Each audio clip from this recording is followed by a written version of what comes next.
What's up guys, it is Yomoto once again, and right here in front of you ay walang yang mukha ko. Teka nga, adjust ko. Ayan, okay mga lord. Right here in front of you is the 2020 Kymco Xciting S400i. Isa to sa mga nangungunang maxi scooter ngayon dito sa Pilipinas mga lords, and also expressway legal na din.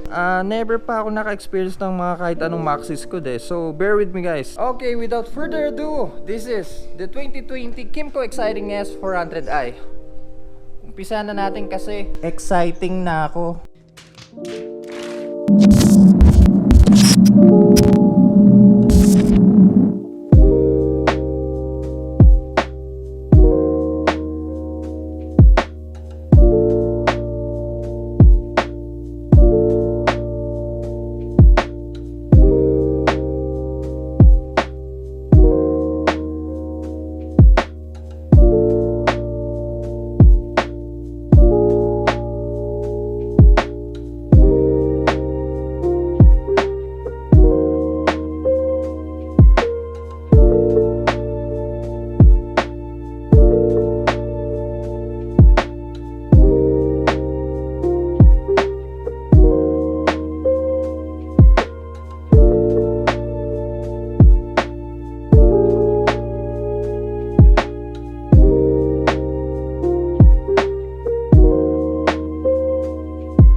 Alright, Kymco Xciting. So we got the matte deep blue mga bro. For those of you guys na bago pa lang sa pagmumotor or pagdating sa mga Kymco, ang mga Kymco ay Taiwan motorcycle manufacturer, which stands for Gwangyang Motor Company. Si Kymco kasi mga bro, kilala sila pagdating sa mga quality scooters and maxi scoots. Well, meron silang mga ilang ATV, tsaka meron din silang commuter bike, which is yung Cargador 150 ata yun. At ito mga bro, ito yung pangtapat nila sa Suzuki Bergman 400 at sa BMW C400 GT.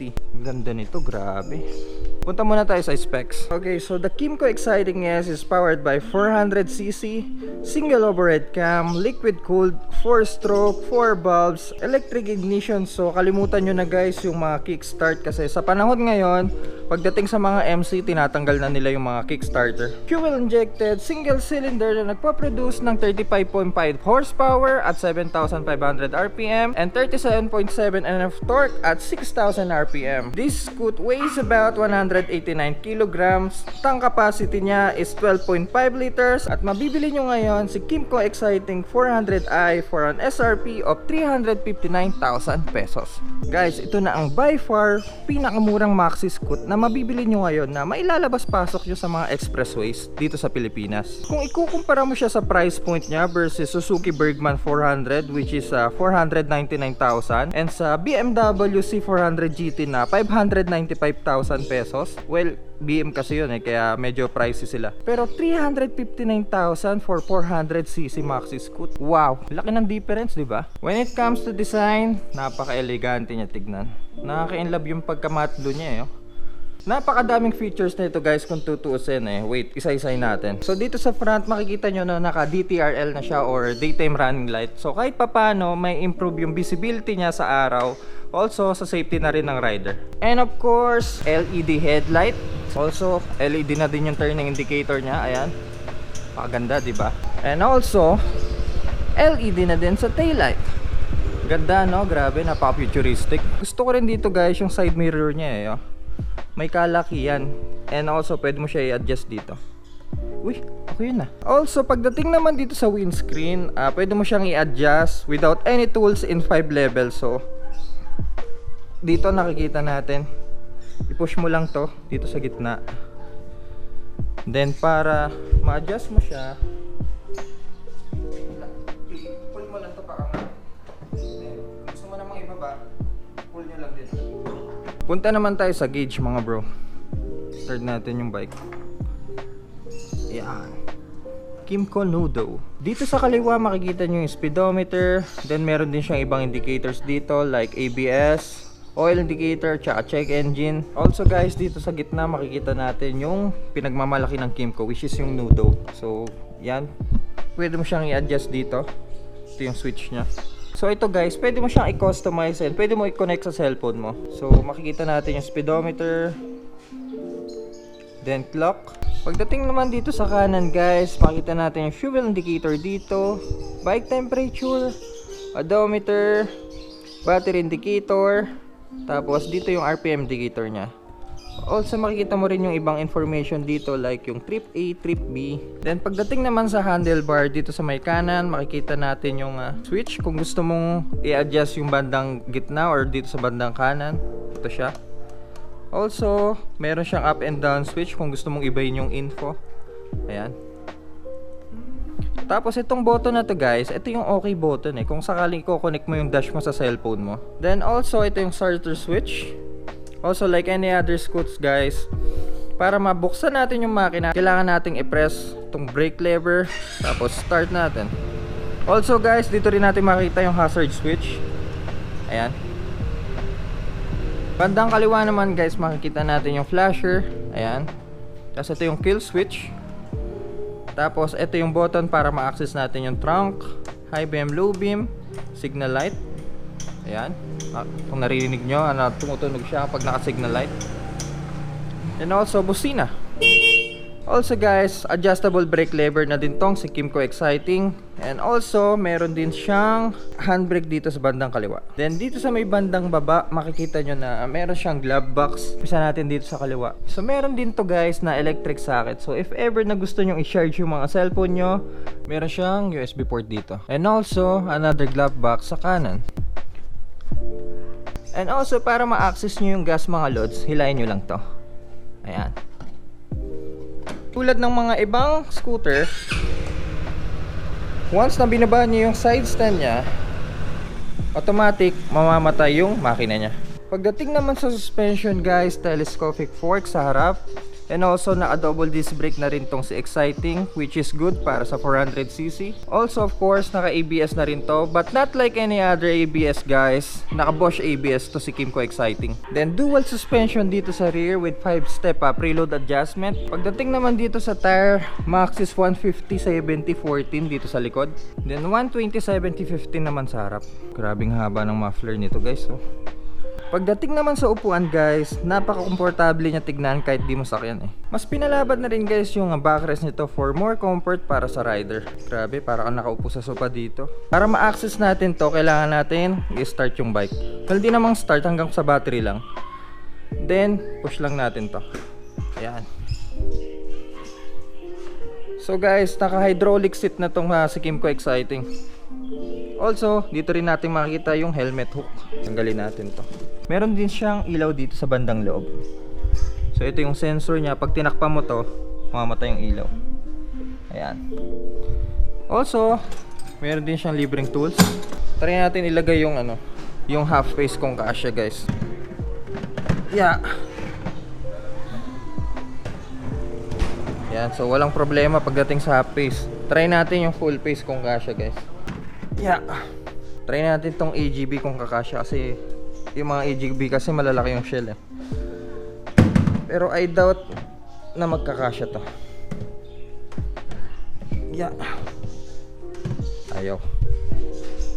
So, I think pwede naman yung ibang full face helmet, pero mangilan-ngilan na brand. Okay guys, Kymco Xciting S. Road test tayo mga bro. Actually guys, like what I've said before, never pa ako nakatry ng mga maxi scoot. Hanggang Aerox, NMAX, actually X-Max di pa ako nakatry nun So lahat lang ng mararamdaman ko dito guys, yun lang din yung sasabihin ko sa inyo. So unang upo, grabe laki ng upuan nito. Grabe. Sobrang komportable nito. Wow. Yung likod ng puwet ko guys, ramdam ko saktong-sakto siya dito sa backrest niya Buti na lang maxi scoot yung nire-review natin ngayon guys. Kahit pa paano hindi masakit sa katawan. Okay, seat height. Kung nakikita nyo, medyo flat-footed ako. Pero straight yung legs ko Hindi ako naka-bend. So may kataasan tong motor na to. So kung hindi nyo na itatanong guys, 6-footer ako. Start na natin. Gusto ko yung goma na ginamit dito sa throttle niya guys ha. Ganda ng texture. So, stock exhaust. Okay guys, tara. Okay, so here we go. Kymco Xciting S. Actually guys, kakabili lang ng owner nito eh. Wala pang isang linggo, so mas fresh pa sa sariwa to. Alam nyo guys yung pakiramdam na parang nakasakay kayo sa jet ski. Ganun mga lods. Kung tutusin, oo malaki siya and mukhang mabigat. Pero once na umaandar ka na, sobrang gaan ang feeling eh. Hindi ako fan ng mga maxi scoot guys, ha, aminin ko.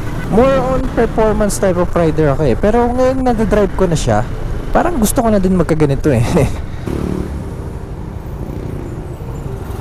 Pagdating naman sa traffic, well, dito magkakatalo. Kung may kaliitan kang tao, yung mga ganitong klase ng motor, mas maganda kung maiha-flat foot mo yung paa mo sa sahig para kahit papaano mabalance mo sa exciting and madali yung maliko. Siguro at least 5'7" ka para mag-drive mo to ng maayos. Paggabi na naman, ano ba yan?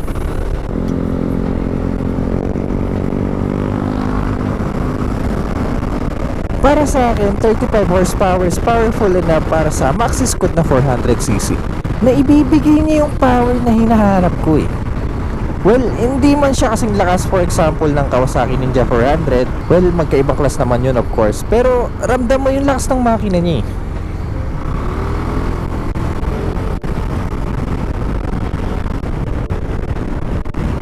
Okay, pag-usapan naman natin yung price point niya.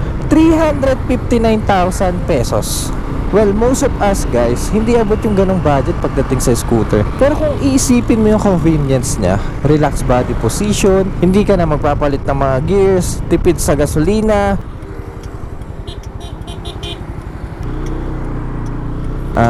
ano pa ba?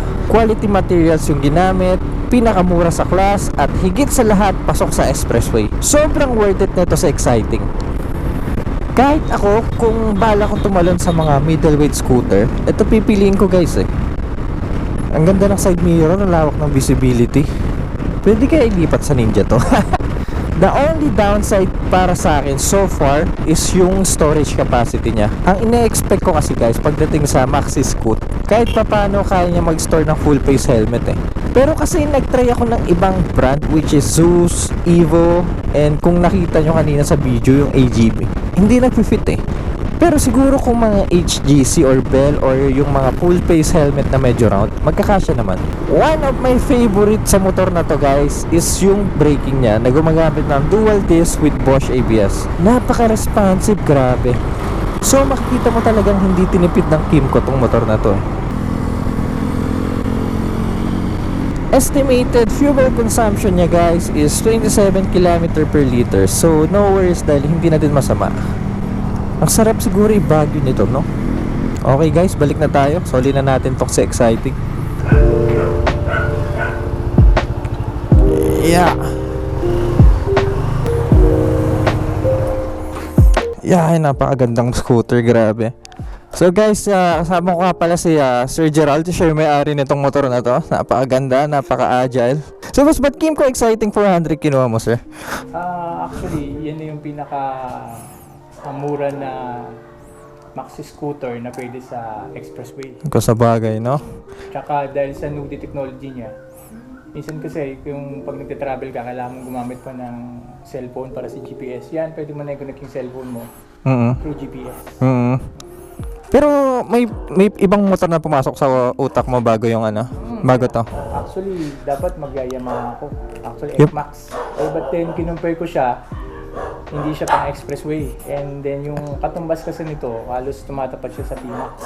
Yung price, ang laki ng difference. So, yung affordable, syempre, pipiliin mo. Oo naman, syempre. Pareho sila halos ng, hindi sila nagkakaiba sa kanilang performance. Pakaganda nga eh, grabe. Ang daming features, no? Okay guys, kung gusto nyo ng affordable, comfortable maxi scoot na pasok sa expressway, No doubt guys, Kymco Xciting 400 tong kunin nyo guys. Okay guys, kung nakatulong tong video na to, please paki-like. At kung mahilig kayo sa mga ganitong content, alam nyo na guys, please press that subscribe button. So guys, Kymco Xciting S400i. Actually guys, ayun lang bahay ko eh. So ito si Sir Gerald, dito lang siya sa tabi namin. Okay, ciao.